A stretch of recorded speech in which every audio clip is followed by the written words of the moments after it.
যুক্তরাষ্ট্র ও ইরানের মধ্যে যুদ্ধবন্ধে আনুষ্ঠানিক চুক্তি স্বাক্ষর অনুষ্ঠান শুক্রবার সুইজারল্যান্ডে হওয়ার কথা থাকলেও তা বাতিল করা হয়েছে। ভেনেভায় নির্ধারিত আলোচনাটি আপাতত আর হচ্ছে না বলে জানিয়েছেন সুইস পররাষ্ট্র মন্ত্রণালয়।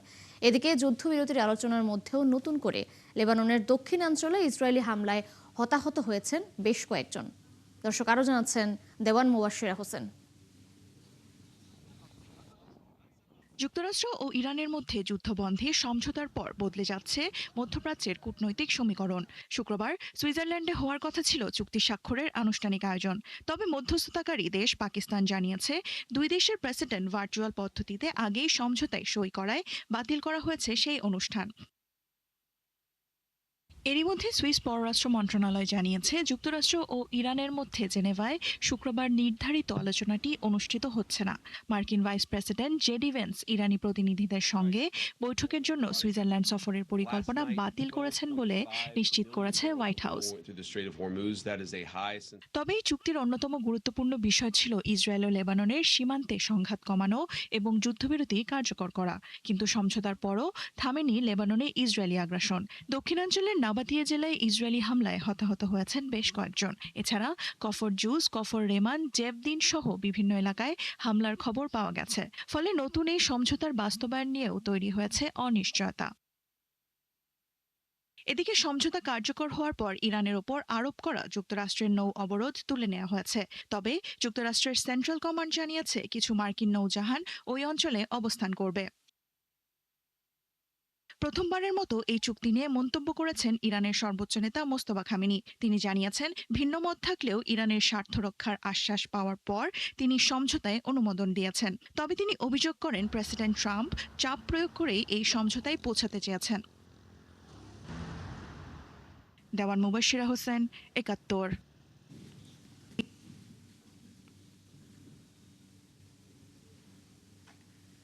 যুক্তরাষ্ট্র ও ইরানের মধ্যে যুদ্ধবিরতির অন্তর্বর্তী সমঝোতার খবরে তেহরানে দেখা গেছে স্বস্তির আবহ। দুই দেশের দীর্ঘ সংঘাতের পর চুক্তির ঘোষণাকে অনেক ইরানি নাগরিক দেখছেন ইতিবাচকভাবে।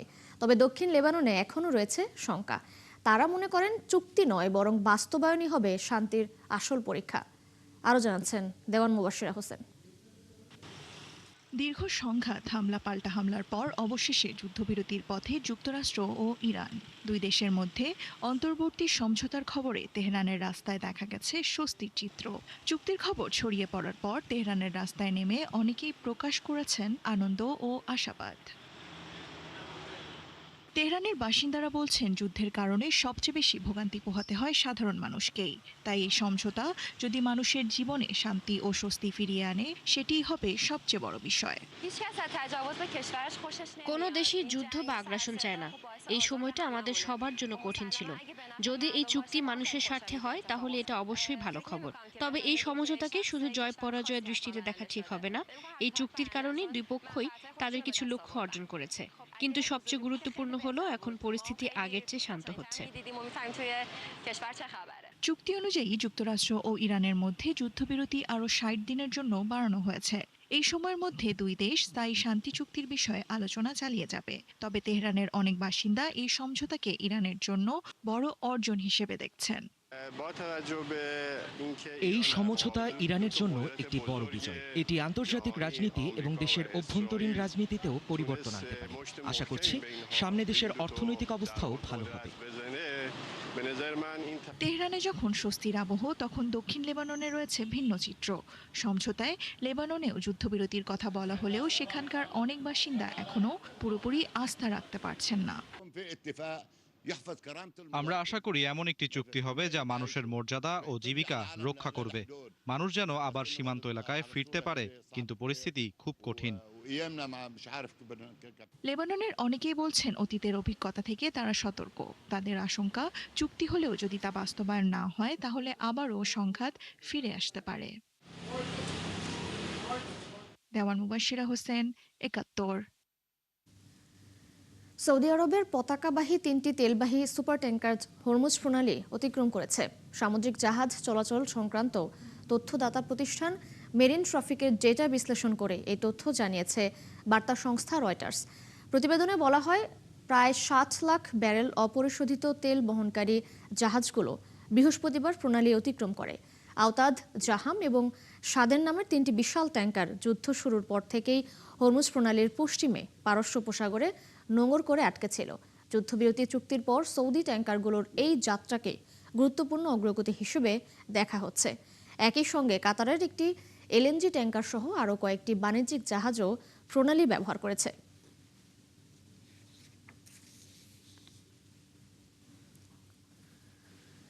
বছরের পর বছর ধরে বিশ্বের বিভিন্ন দেশে আটকে আছে ইরানের বিপুল পরিমাণ অর্থ। মার্কিন নিষেধাজ্ঞা, আন্তর্জাতিক ব্যাংকিং বিধি নিষেধ ও ভূরাজনৈতিক টানাপোড়েনের কারণে তেহরান নিজের অর্থের বড় একটি অংশ ব্যবহার করতে পারছে না। যুক্তরাষ্ট্রের সঙ্গে নতুন করে শুরু হওয়া আলোচনা এবং সম্ভাব্য নিষেধাজ্ঞা শিথিলে সেই জব্দ সম্পদ ফিরে পাবে ইরান, যা দেশটির গুরুত্বপূর্ণ অর্থনৈতিক লক্ষ্য হয়ে উঠেছে। বিস্তারিত চৈতি সরোয়ার রিপোর্টে। বিদেশে আটকে থাকা সম্পদের পরিমাণ নিয়ে ভিন্ন ভিন্ন হিসাব থাকলেও ইরানের দাবি, বিশ্বের বিভিন্ন দেশে তাদের 10,000 কোটি ডলারেরও বেশি অর্থ রয়েছে, যা তারা সরাসরি ব্যবহার করতে পারছেন না। এই অর্থের বেশিরভাগই এসেছে তেল, গ্যাস এবং বিদ্যুৎ রপ্তানি থেকে।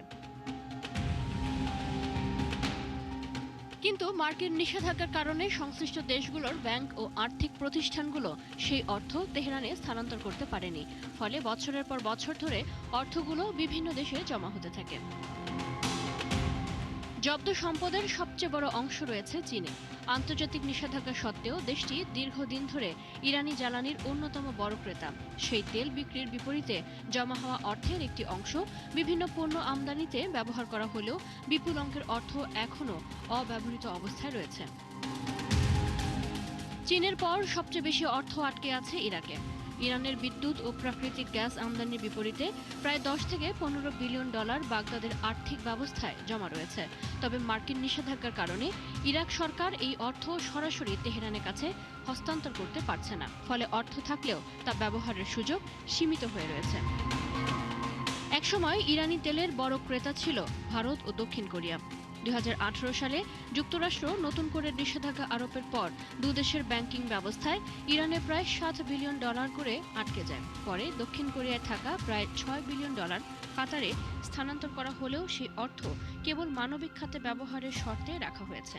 ফলে বাস্তবে ইরান এখনও ওই অর্থের পূর্ণ নিয়ন্ত্রণ পায়নি। এছাড়া জাপান, ওমান, লুক্সেমবার্গ সহ আরও কয়েকটি দেশেও ইরানের কিছু অর্থ আটকে রয়েছে। অর্থনীতিবিদদের মতে দীর্ঘদিনের মুদ্রাস্ফীতি, বৈদেশিক মুদ্রার সংকট এবং দুর্বল রিয়ালের চাপে থাকা ইরানের জন্য এই সম্পদ ফেরত পাওয়া হতে পারে বড় ধরনের অর্থনৈতিক স্বস্তি। তাই তেহরানের কাছে এই অর্থ শুধু আটকে থাকা সম্পদ নয়, বরং অর্থনৈতিক পুনরুদ্ধারের সম্ভাব্য চাবিকাঠি। চৈতি সরোয়ার, ৭১। পূর্ব প্রশান্ত মহাসাগরে সন্দেহভাজন মাদক পাচারকারীদের বিরুদ্ধে পরিচালিত মার্কিন সামরিক অভিযানে 3 জন নিহত হয়েছেন। বৃহস্পতিবার সামাজিক যোগাযোগ মাধ্যম এক্সে এই তথ্য জানায় মার্কিন সাউদার্ন কমান্ড। তাদের দাবি, অভিযানের সময় কোনো মার্কিন সেনা সদস্য হতাহত হয়নি। সাম্প্রতিক মাসগুলোতে পূর্ব প্রশান্ত মহাসাগরে মাদক পাচারের সঙ্গে জড়িত বলে সন্দেহভাজন একাধিক নৌযানের বিরুদ্ধে অভিযান চালিয়ে আসছে মার্কিন বাহিনী। সর্বশেষ অভিযানে 3 জন নিহত হওয়ার কথা জানিয়েছেন তারা। অন্যদিকে মানবাধিকার সংগঠন হিউম্যান রাইটস ওয়াচ ও অ্যামনেস্টি ইন্টারন্যাশনাল এসব হামলাকে বেআইনি বিচার বহির্ভূত হত্যাকাণ্ড বলে সমালোচনা করেছে।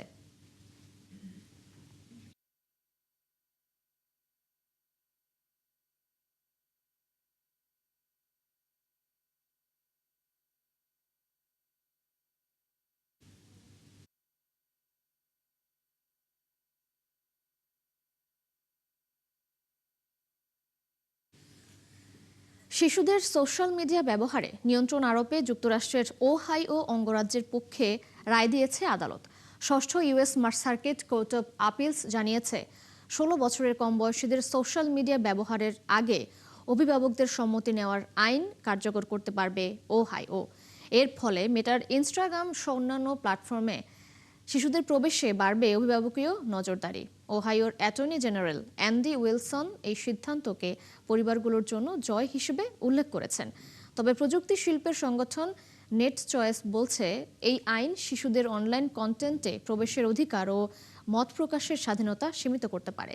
2023 সালে পাশ হওয়া এই আইনটি আগে নিম্ন আদালতের স্থগিতাদেশে আটকে ছিল। নতুন রায়ের ফলে তা আবার কার্যকরের পথ খুলেছে।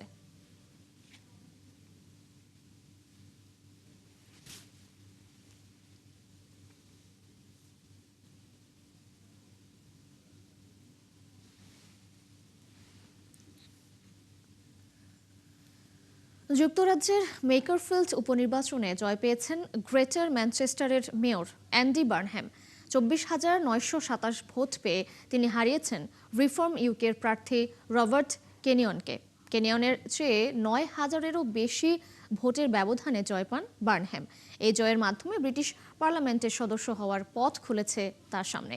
রাজনৈতিক বিশ্লেষকদের মতে এই জয় প্রধানমন্ত্রীর কিয়ার স্টারমারের নেতৃত্বের জন্য নতুন চাপ তৈরি করতে পারে। লেবার পার্টির ভেতরে নেতৃত্ব পরিবর্তনের দাবি জোরালো হলে বার্নহ্যাম সম্ভাব্য প্রতিদ্বন্দ্বী হিসেবে সামনে আসতে পারেন। জয়ের পর বার্নহ্যাম বলেন, দেশ যে পরিবর্তন চায়, মেকারফিল্ডের জয় সেই পরিবর্তনের সূচনা হতে পারে।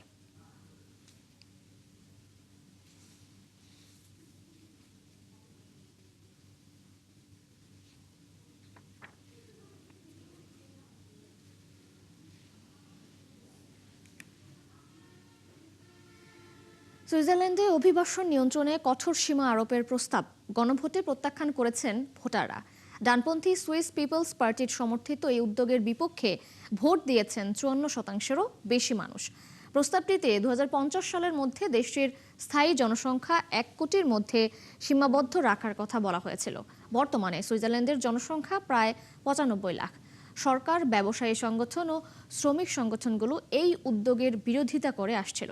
তাদের আশঙ্কা ছিল প্রস্তাবটি পাশ হলে ইউরোপীয় ইউনিয়নের সঙ্গে সুইজারল্যান্ডের সম্পর্ক ক্ষতিগ্রস্ত হতে পারে। অন্যদিকে সমর্থকেরা বলেছিলেন, অতিরিক্ত অভিবাসনের কারণে আবাসন, অবকাঠামো ও জনসেবায় চাপ বাড়ছে। ভোটের ফলাফলকে স্বাগত জানিয়েছে দেশটির প্রধান রাজনৈতিক দলগুলো। তবে প্রায় 45% ভোট পেয়ে ইউডিসি বলছে, অভিবাসন ইস্যুতে জনগণের উদ্বেগ এখনো বড় বিষয় হয়ে আছে। বাংলাদেশে বিজেপি সরকারের পুশিন নিয়ে প্রশ্ন তুলে কটাক্ষ করেছেন ভারতের লোকসভার সাবেক বিরোধী দলীয় নেতা অধীর রঞ্জন চৌধুরী। শুক্রবার দলীয় কার্যালয়ে এক সংবাদ সম্মেলনে তিনি এই মন্তব্য করেন। তিনি আরও বলেন, বিজেপি সরকার আসার পর অসংখ্য মানুষকে পুশিন করা হচ্ছে। এতে বিপাকে পড়ে দুই সীমান্তের শূন্য রেখায় আটকে মানবেতর জীবন পার করছেন অনেকেই। সবচেয়ে খারাপ অবস্থা বৃদ্ধ ও শিশুদের। কিন্তু ক্ষমতার জোর না দেখে আলোচনার মাধ্যমে এই সমস্যার সুষ্ঠু সমাধান করা যেত। এতে সারা বিশ্বে ভারতের ভাবমূর্তি ক্ষুণ্ণ হচ্ছে।